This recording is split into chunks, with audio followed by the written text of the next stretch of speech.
Hello and welcome back, and this is now number 4 and final in our 4-part series looking at building teams. In the last two videos we've covered the first 6 steps in how to build a team. Number 1, develop leaders. Number 2, define the purpose of the team. Number 3, exercise clarity in the selection criteria of team members. Number 4, clarify tasks and responsibilities for each team member. Number 5, develop the capacity of each team member. And number 6, foster your personal relationship with each team member. Let's continue. Number 7, cultivate healthy relationships on the team. One of the most underrated but indispensable qualities of a productive team is relationship, where the team is not just linked together by a common purpose, but meshed together by authentic relationships. In a Christian leadership context, one of the primary purposes of team is not just task, but relationship. Task is secondary, relationships are primary. If relationship is the root, task is the fruit. If relationship is not the root, task will not reach its potential. And I am convinced that for a task to truly be accomplished in a way that honors the Lord and bears godly fruit, it must be done out of relationship. And this is really important. If team relationships are superficial, the purpose of the team will be hampered and constricted. If the team don't get on together, or there are divisions or factions, the team will be dysfunctional and unproductive. Relationships don't just happen automatically or accidentally. They are formed and forged proactively and purposefully. As a team leader, you'll have to work hard to create and foster a relational environment so that the team doesn't just default to task or silos. How? Well, here are some ideas for how to set a relational climate and culture on the team. Model it yourself. Be relational and authentic. Teach on the value of relationships in team meetings. Promote unity and the importance of unity, and warn on the dangers of disunity.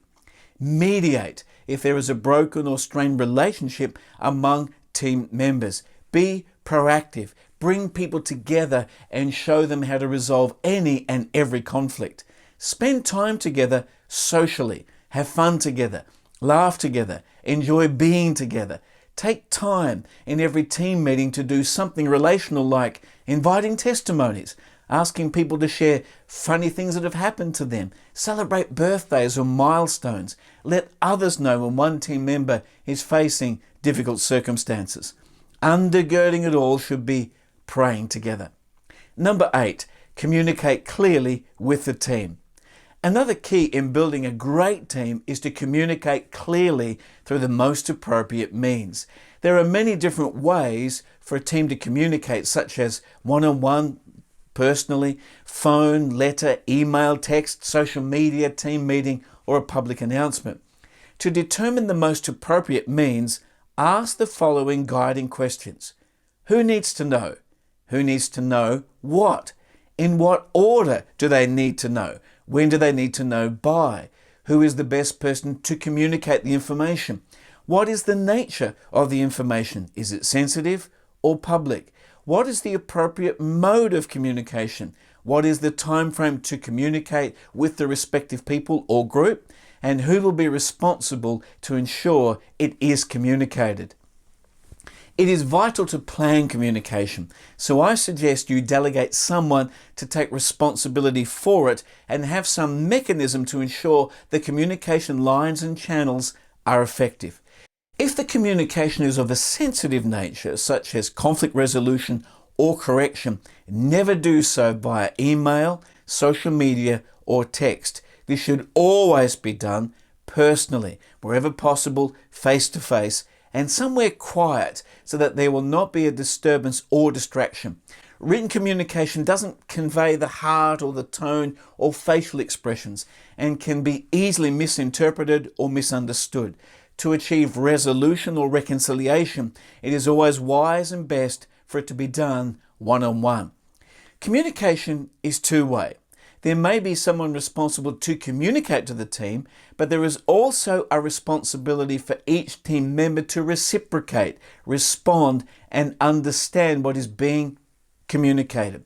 If you want something communicated to the leadership or to other team members, communicate. If you don't understand something, ask. If you don't respond or acknowledge, how will the sender know that their message has been received?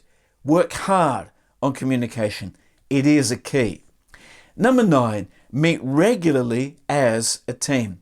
A ninth and vital step in building a team is to meet on a regular basis. Set a regular time that's most convenient for the majority. Require the team to attend unless there is a really good reason not to. They need to place a value on meeting together. I suggest you have a recurring agenda or format for the team meeting, but always factor in one or some of these ideas. Sharing a meal or supper together, praying and or worshipping together, sharing stories from your lives, or someone sharing a devotional thought. In the meeting, include one or some of the following group activities, some more regularly than others. Communication on what is happening, decisions made, and important dates. Planning for the upcoming program or future events. Team development and training.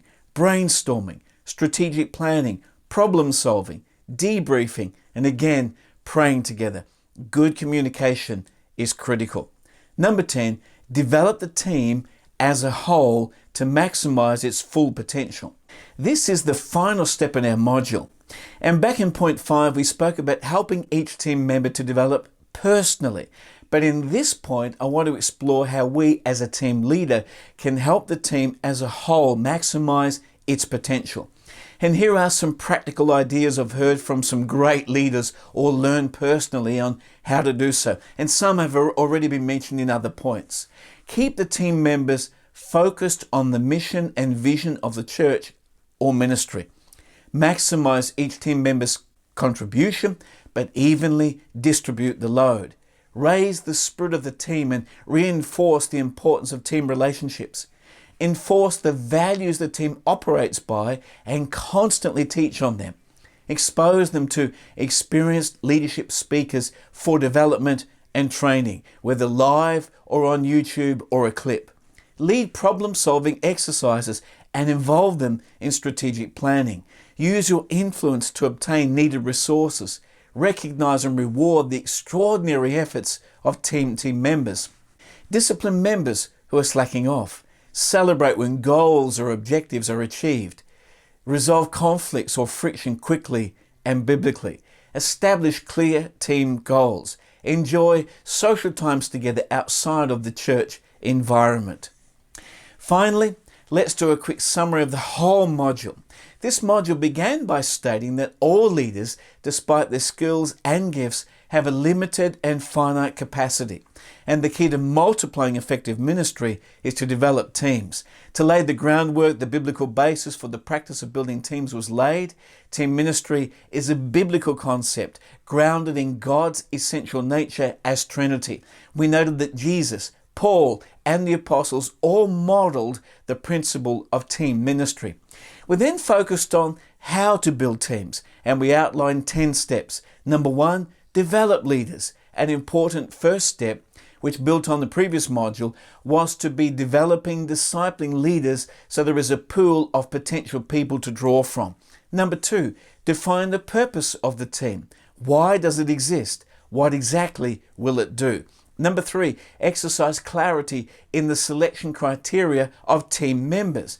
We looked at the 6 C's of character, competency, chemistry, capacity, call, and commitment. Number 4, clarify tasks and responsibilities.